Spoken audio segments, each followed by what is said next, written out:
เอาละครับ คลิปนี้นะครับเป็นการสอนการใช้วิธีพูดแผนนะครับผ่านแผนสำเร็จรูปนะครับเรามาเริ่มกันเลยนะครับเราสามารถออกแบบรายได้ด้วยตัวเราเองได้นะครับด้วยการเริ่มต้นจากการเลือกแพ็กเกจนะครับแพ็กเกจเล็กสุดนะครับ S ลงทุน 2,600 บาทได้สินค้า 2 กล่อง Go ลงทุน 15,600 นะครับได้สินค้า 12 กล่อง MD นะครับลงทุน 46,000 บาทนะครับได้สินค้า 36 กล่องซึ่งเป็นการลงทุนครั้งเดียวและมีรายได้ถึง 4 ช่องทางรายวันดังนี้นะครับเราจะให้ดูทุกแพ็กเกจเลยนะครับเริ่มต้นจากแพ็กเกจ S นะครับถ้าวันนี้คุณเป็นแพ็กเกจ S คุณลงทุน 2,600 บาทใช่ไหมครับแล้วคุณแนะนำเพื่อนให้เพื่อนลงแพ็กเกจ S เหมือนคุณนะครับ S แนะนำ S ครับบริษัทจ่าย 600 บาทนะครับ S นะครับแล้วเพื่อนเห็นว่าเป็นโอกาสทางธุรกิจนะครับเพื่อนลงทุน 15,600 นะครับบริษัทจ่าย 2,000 บาทนะครับเราลงทุน 2,600 ครับแต่เพื่อนเห็นความคุ้มค่าของการลงทุนครับเพื่อนลงทุน 46,000 บาทครับตรงนี้บริษัทจ่ายทันที 3,600 บาทนะครับถ้ามีเพื่อนลงทุน10คนเราก็ได้ 36,000 เห็นไหมครับเราลงทุนแค่ 2,600 บาทเองนะครับต่อไปแพ็กเกจ Go นะครับแพ็กเกจ Go เนี่ยเราลงทุนที่ 15,600 บาทนะครับได้สินค้า 12 กล่องเราแนะนำเพื่อนเป็นแพ็กเกจ S ครับแพ็กเกจ S 2,600 บริษัทจ่าย 600 บาทนะครับแต่ถ้าเกิดว่าเราแนะนำเพื่อนเป็นแพ็กเกจเดียวกับเรานะครับ Go แนะนำ Go ครับบริษัทจ่ายให้อีกเท่านึงเลยครับเป็น 4,000 จาก 2 เป็น 4 เห็นไหมครับแต่ถ้าเกิดว่าเพื่อนเรานะครับลงทุนในแพ็กเกจ MD หรือ Master Dealer 46,000 บาทครับบริษัทจ่ายสูงถึง 8,000 บาทเยอะนะครับเราลงทุน 15,600 เพื่อเราลงทุน 46,000 10 คนก็ 80,000 บาทแล้วนะครับนี่คือค่าแนะนำนะครับแต่วันนี้ที่แนะนำคือเราอยากให้ทุกคนนะครับลงทุนครั้งเดียวไม่ซับซ้อนนะครับ 46,000 บาทแนะนำแพ็กเกจ S 2,600 ครับบริษัทจ่าย 600 บาทแนะนำแพ็กเกจ Go จะได้เท่ากับ Go แนะนำ Go ครับคือ 4,000 บาทแต่ MD แนะนำ MD ด้วยกันครับเราลงทุน 46,000 เพื่อเราลงทุน 46,000 เหมือนเราครับบริษัทจ่ายสูงสุดที่ 12,000 บาทครับบางคนเนี่ยเป็นหนี้หลักแสนนะครับก็ได้วิธีการปลดหนี้เลยนะครับ10 คนก็120,000นะครับข้อที่1นี่บริษัทจ่ายเป็น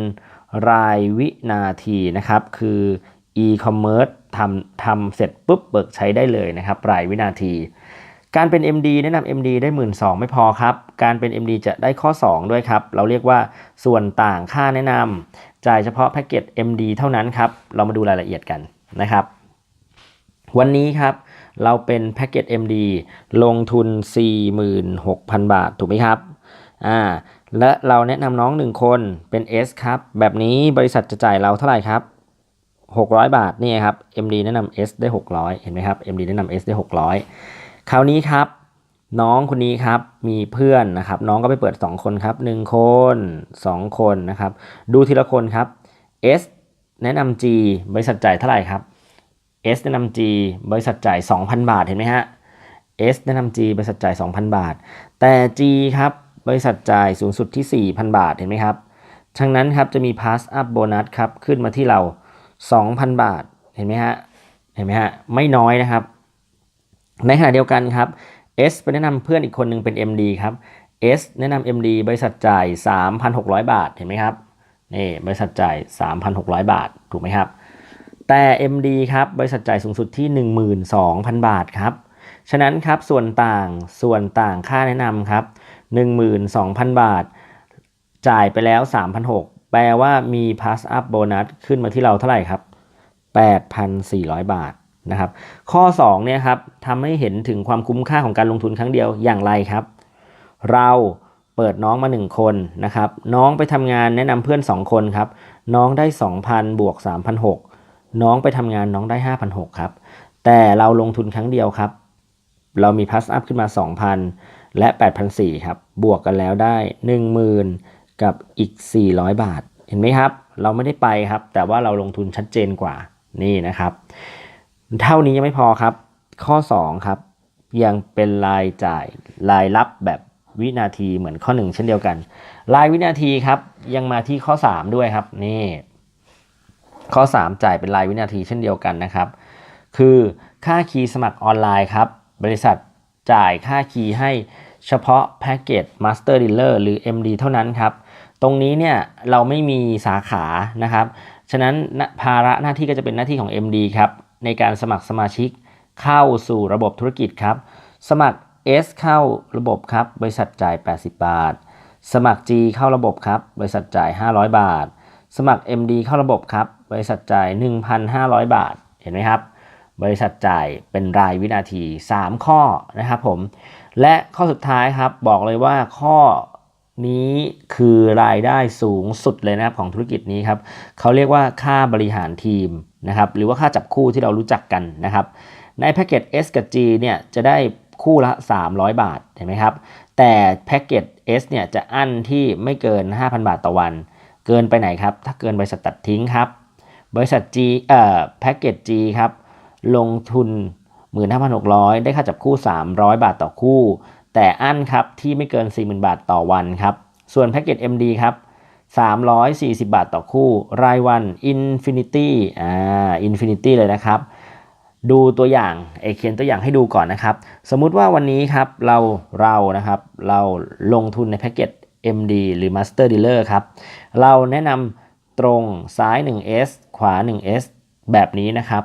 บริษัทจ่ายค่านำ600 บาทถูกไหมครับแถมเรายังได้ค่าคีย์อีก80 บาทนี่เห็นไหมครับ MD แนะนำ S 600 บาทได้ค่าคีย์อีก80 บาทถูกไหมครับนี่ MD แนะนำ S ได้600เอาละฮะที่ต้องดูนะครับที่ต้องดูปุ๊บเราได้รับแบบรายวินาทีนะครับ MD แนะนำ S ได้600บวกค่าคีย์80 600บวก80นะครับ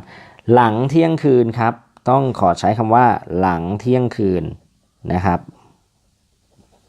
บริษัทจะคำนวณจ่ายค่าจับคู่ครับ S จับคู่ S บริษัทคิดให้1คู่1คู่คือเท่าไหร่ครับ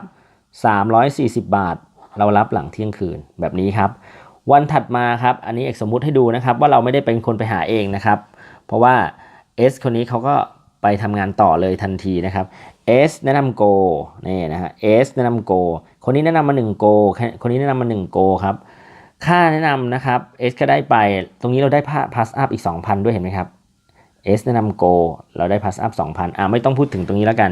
ให้เราพูดถึงแต่ค่าจับคู่จ่ายอย่างเดียวดูนะครับค่าจับคู่จ่ายแพ็กเกจ Go ครับ Go ลงทุน6เท่าครับ6เท่าของ S เห็นไหมฮะฉะนั้นครับบริษัทจึงคิดคำนวณให้6คู่นี่6คู่ครับ6คู่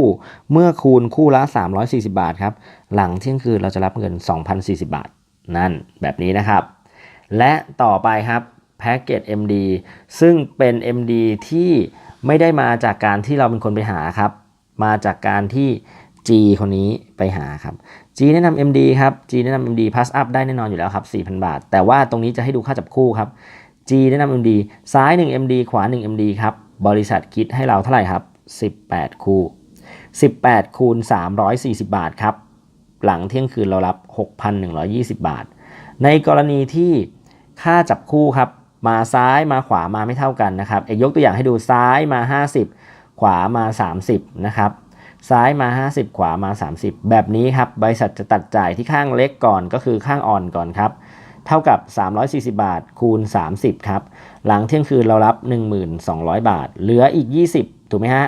50ลบ30ที่จ่ายไปแล้วเหลือ20รอคำนวณวันถัดไปไม่ตัดทิ้ง